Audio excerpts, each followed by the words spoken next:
Le fromage de cachou, c'est une recette qui a vraiment révolutionné notre cuisine végétale. C'est cette recette-là qu'on utilise quand on veut remplacer le fromage ou la crème dans les recettes. On l'utilise aussi pour remplacer la sauce ranch pour tremper nos crudités. C'est la sauce qu'on fait goûter dans toutes nos formations live et ça a été définitivement un succès auprès de tout le monde. En plus, c'est une recette qui est super facile à faire. Pour faire la recette, on utilise 2 tasses de noix de cachou crues et c'est super important que les noix de cachou soient crues et non pas grillées. Si vous n'avez pas de mélangeur haute vitesse, c'est très important de tremper les noix de cachou 4 heures dans l'eau froide avant de faire la recette ou 30 minutes dans l'eau bouillante.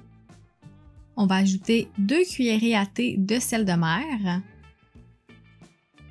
1 cuillerée à thé d'oignon granulé, 1 cuillerée à thé d'origan séché, 1 cuillerée à thé de thym séché, une demi-cuillerée à thé de poivre moulu, 2 cuillerées à soupe de vinaigre de cidre de pomme, 2 cuillerées à soupe de jus de citron fraîchement pressé et 1 tasse d'eau.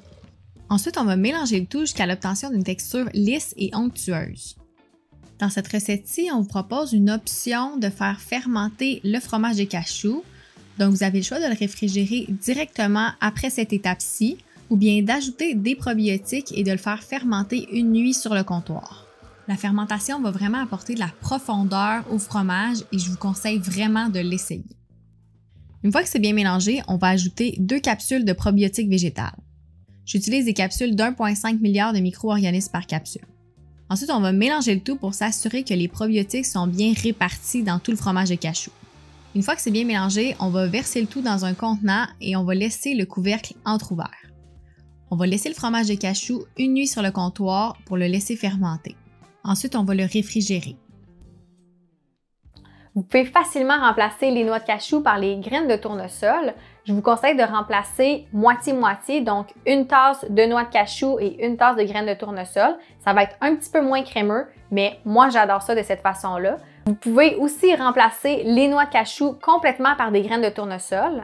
Ça va considérablement réduire le coût et moi je trouve ça vraiment délicieux comme ça aussi.